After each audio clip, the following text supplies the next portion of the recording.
It's that time again. If you're a real estate agent and you're looking to finally build a business that creates consistent cash flow, but you're concerned about all of the market disruptions, relax. You found your safe haven to learn the secret to success. List you last. Welcome to this week's podcast.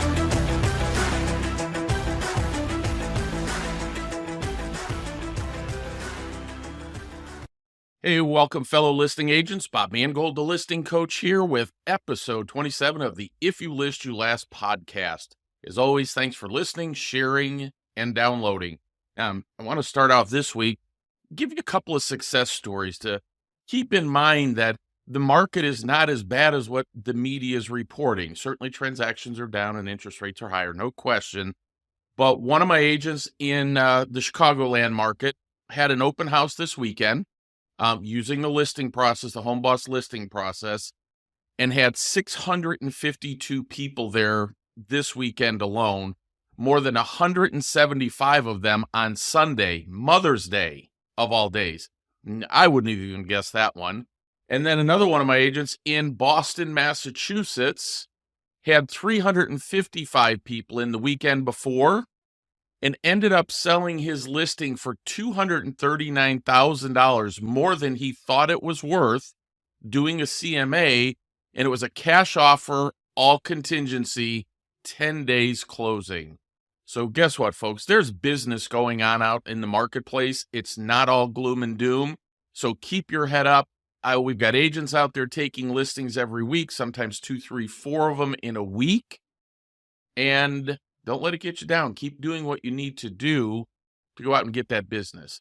So last week, I gave you an overview of the 3 stages of a real estate business. And I hope you were able to think through that and dig a little bit deeper and look into your business and maybe started to make some adjustments. Or the worst case scenario is you sat down and started making a little bit of a business planning or notes. So this week, what I want to do is break down the 5 steps that you need to put in place to build a solid foundation in order to achieve growth and personal wealth, right? So just to recap, last week we talked about the 3 foundational pieces you need, meaning you need to build the foundation, you have to have growth, and then you start building wealth. So today I want to focus on the building the foundation. What does that look like? So that's what we're going to go into today. Now, as always, make sure you join our Real Estate Asset Advisors Facebook group, so you can join in on the conversation, share your thoughts, comments, or questions on any of the topics I discuss right here on the podcast. If you're interested in being a guest on the podcast, let me know, but do that through the Facebook group, right? Now, if you have a topic or conversation you want me to talk about on the show, go on over to the Facebook group and share your request. So with that, let's get started. Let's get into this week's mortgage market update. So as I record this, literally on Tuesday morning, the Producer Price Index, which measures wholesale inflation, was reported for the month of April. Now, the headline PPI increased by 0.5%, which was higher than the expectations of 0.3%. On a year-over-year basis, the PPI increased 0.4% to 2.2%, which was in line with estimates. What that means, folks, is that the cost of producing goods is going up. Right? Now, core CPI, which I don't understand why this is even a thing, but it is. Core CPI is the same, except it strips out food and energy prices. Let's be honest, folks. What's the 2 biggest cost of living increases in terms of inflation over the last 4 years? And it's food and energy prices. But nonetheless, that's how they do it. The government, again, we can work with all the numbers we want. But that increased by 0.5% month over month, which was much higher than expectations of 0.2%. So year over year, core PPI remained flat at 2.4%, which was in line with estimates. But again, remember, core CPI or PPI strips out food and energy prices. Everything else, I don't want to say who cares, but those are the 2 biggest drivers in inflation. And right now, inflation is not our friend in the real estate business. Later on this week, real estate sales and then builder information builder starts will be out later this week. So that will give you a little bit better idea. And then I also wanted to share the University of Michigan Consumer Sentiment Report that came out for May. The reason that's important, folks, is it gives us a look into what the consumer is thinking and feeling. It's not predicated on any numbers or reports or anything like that. It's how does the consumer feel? So the headline number from that is that it dropped from 60 or drops to 67.4 from 77.2. They estimated that it was going to be 76.2 and it dropped all the way down to 67, which was the weakest number in 6 months. What that means to you and I means consumers are not feeling very good about the economy, their money, any of that, which doesn't bode well for home sales, right? Now, just because I say that doesn't bode well for home sales, trust me, folks, there's plenty of people out there that need to sell a house. They're getting relocated. They could be in the military, corporately, right? Senior citizens moving down, people getting divorced. There's still plenty of business out there. It's just putting your head down and focusing on it. Now, the inflation expectations that the consumer was expecting sits at 3.5, which moved 0.3% from last month. That's the biggest influence on that was they're expecting higher gas prices, which I would agree with them. In the long run, it moved from 3% to 3.1%. Employment fell by 15 points, which is the softest number since August of 2011. Now, what that means, folks, is that we have people that are completely concerned about losing their job. So when you fall 15 points, that's the lowest number in 13 years. People aren't feeling really good about their jobs, which again, maybe I don't want to buy a house right now. And then unemployment, they expect to rise. That number moved from 32 to 40. So that 8-point surge in unemployment expectations is unusually large. It's about double the size of the typical month-to-month change, suggesting that the consumer views on the labor markets have materially changed in May. They're not feeling good. Income fell. This is from People reporting this now. Fell 6 points, meaning they expect their income to fall. That's the lowest level since August 2014. Say that one fast, excluding the pandemic. Their spending intentions are very low. Remember, the number one driver of the economy is consumer spending, and the consumer is reporting, hey, we're going to cut way back. So it's important to understand how your customers are feeling, what they're thinking, and how all that works, and how that relates to the real estate market. So I wish I could report better news, but I can't. But at the end of the day, folks, I just need to tell you the way it really is. And so it allows you to start adjusting maybe your conversations and things like that with the consumers that you're having. Okay. So with that, let's get into the 5 points of how to build a foundation. So the first point I want to share with you is build a business model that doesn't rely on you to do all of the work to generate cash flow. Think about that for a minute. Do you work simply because you have to generate cash flow? Have you built a business that revolves around your life, or have you built a life that revolves around your business? And if you're not earning money when you don't work, whether that's sleeping or whatever else it would be, then you don't have a really good business model. It just means you have to work till the day you drop, and that's not a good thing. So let's go through some of the things that you should consider. Number one is only focus on listings. Why is that? If you think about it, if you're the listing agent, you're actually employing all the other agents in your market to bring their buyers, to see your listing so that you both get paid. When you're the listing agent, you're actually employing all the other agents in your market. When you're the buyer's agent, you're the employee. Trust me, there's more money in being the employer than being the employee. And then referral fees from buyer's agents. So for my agent that had the 650 plus people at his open house, he had 3 other agents working that with him. And the truth is they were actually overwhelmed because we didn't expect that much traffic on Mother's Day weekend. But at the end of the day, what he does is all the deals that they pick up, they pay him a 30% referral fee.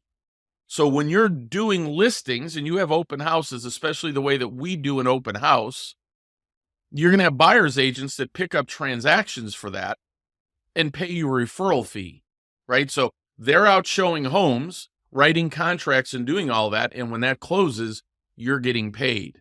All you did was take the listing and schedule the open house. Number 3, you need to outsource the marketing and clerical tasks. Number 3, you need to outsource the marketing and clerical tasks. Here's the thing, folks. My next point is also always use a transaction coordinator. At the end of the day, if you're doing clerical tasks, then you're going to be paid like a clerk. In any business, either you're the assistant doing assistant work or you're the rainmaker. The only way to take and generate business that doesn't rely on you for the cash flow is to be the rainmaker, not doing clerical tasks. If you're doing that, if you're doing like $15 an hour work, you're worth about $15 an hour. If you're out taking listings, scheduling open houses, putting your systems in place to manage those open houses, to have systems in place that could be duplicatable, that's how you generate cash flow without you having to do all the work. Next, what about using AI and automation? There's so many things that you can use AI for that you just don't think about, right? The other day I was making an Excel spreadsheet and I couldn't figure out the formula for it. And literally it was driving me nuts. And I just went into ChatGPT and said, hey, can you figure out this formula? And poof, they gave it to me. Last night, I did the same thing. I needed to take and make a graphic. I went into ChatGPT, and in under a minute, I had a graphic done that probably would have taken me about half an hour to do. And so you've got to start using AI and automation to become more efficient. I'm looking at actually being an investor in an app that would actually handle the entire transaction once you write a contract. It would set up escrow, and it would do all these different things for you and eliminate all those tasks. If you can build that into your business, you become more efficient, meaning you don't have to work as much. And then finally, you have to build a business model where you get paid like a broker, not an agent, right? This is a conversation I have with a lot of agents. Why does somebody go out and start their own company? Because they go out and let's say they hire 100 agents, and every time an agent closes a transaction, they get a piece of it. If you're the agent, you got to be the one closing the transaction, giving up a piece of it. Why don't you structure your business where you get paid like a broker, not an agent? Now, you don't have to go out and start your own company. We're at EXP. We have that where we have a brokerage inside of a brokerage, and it could be expanded anywhere in the world, and you get a piece of every transaction from that. That's being paid like a broker, not an agent. So number 2, key point. Build a database of likely sellers. And what that means is you need to have a minimum of, call it 5,000 people, between 5 and 10,000 people in a database. Most of you think that's really hard to do. We could get that done in under an hour. And then you start making a minimum of 25 touches a day. Notice I said touches, not necessarily calls. If you'll make calls, you'll make more money. Now, let me just give you an idea. One of the things that you can do in terms of calling, you don't have to be a hard sell. Hey, my name is Bob Mangold, and I'm a local agent, and I'm just reaching out to people in the neighborhood to see if there's anything I can help you with at all.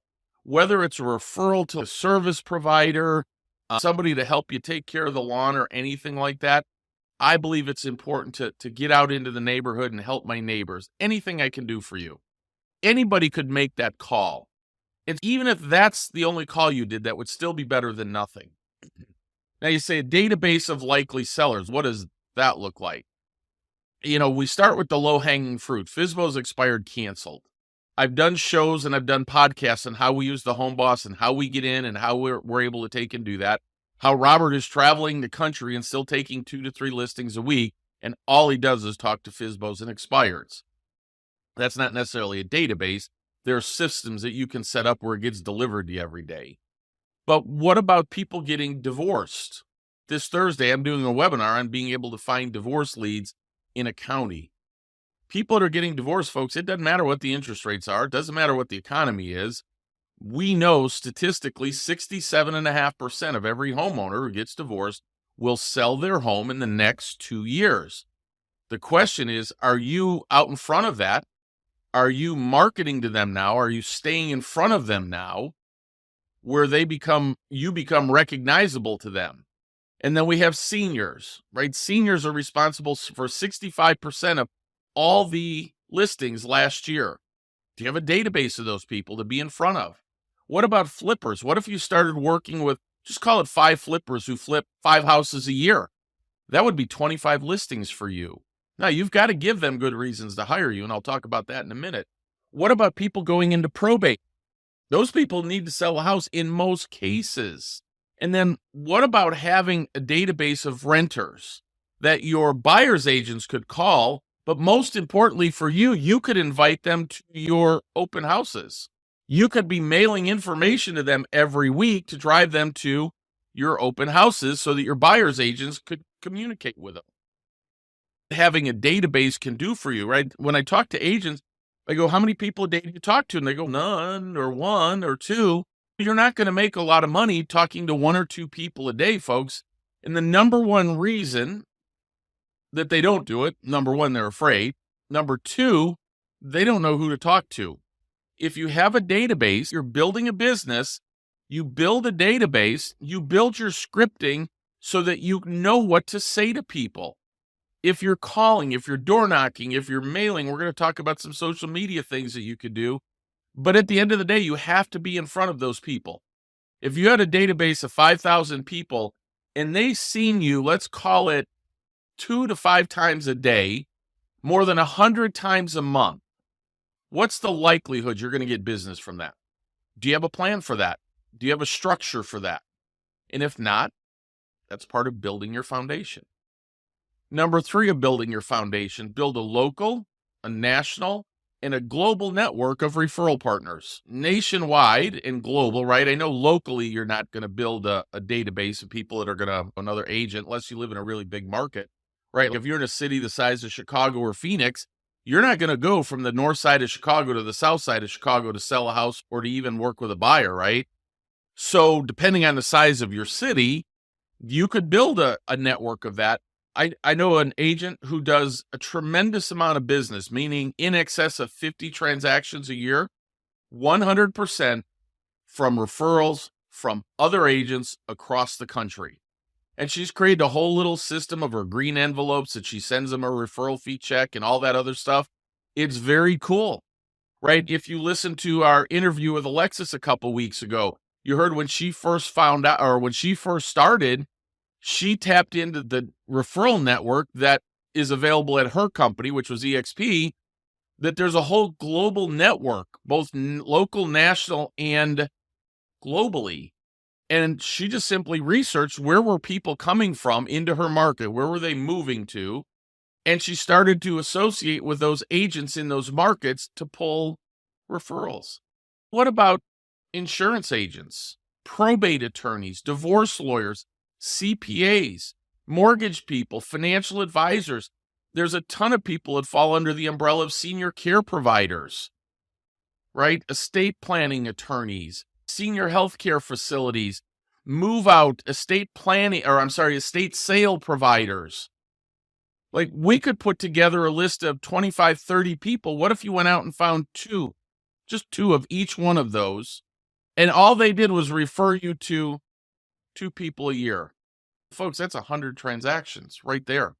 You go, why would an insurance agent need me? I want you to remember that because I'm going to talk about that in the next one. But if you want to start talking to more people, go out and talk to local businesses that could refer business to you. Does that make sense? Now you don't have to worry about spending money on lead generation and all these other things. Folks, building a nationwide network of referral agents and all these business partners that can refer you business, that's free. That doesn't cost you anything. And if you get really smart, you could start interviewing those people, create video content, and send that out to your database. Hey, you know what? I did an interview with Joe Smith, who's a probate attorney. I thought you might find this interesting. That's what you can do when you have business partners or referral partners. So you don't have to be afraid of calling them, right? Number 4, build your value propositions. If you're in the foundational stage of your business, or you don't have this one answered, because listen, folks, the commission settlement has created a massive need for you to figure this out. If you can't tell somebody why they should hire you, they won't. If you can't tell a buyer why they should write a check to you if they needed to, They won't.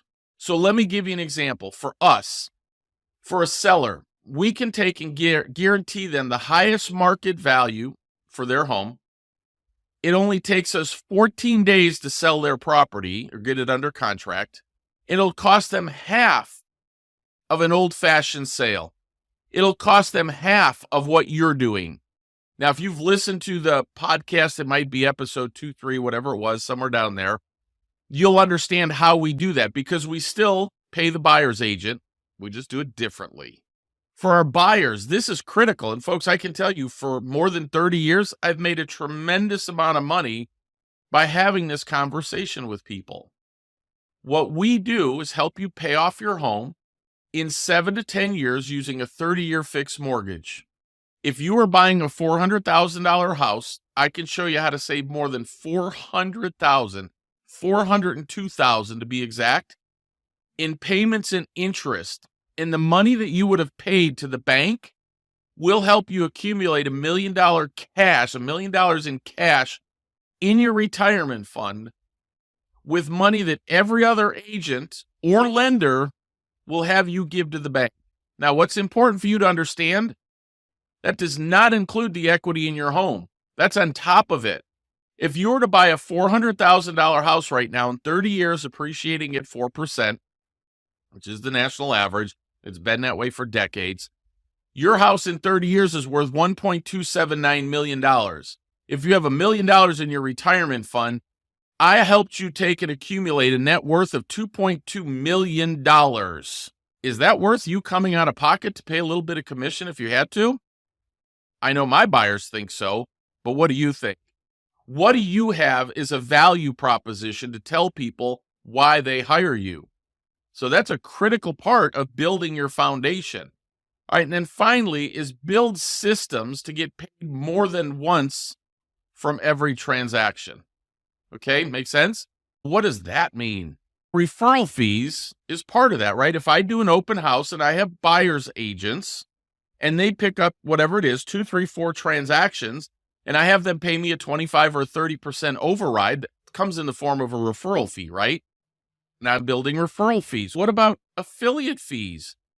Are there different things that you could do to help those homeowners save money that you could be paid affiliate fees every month on?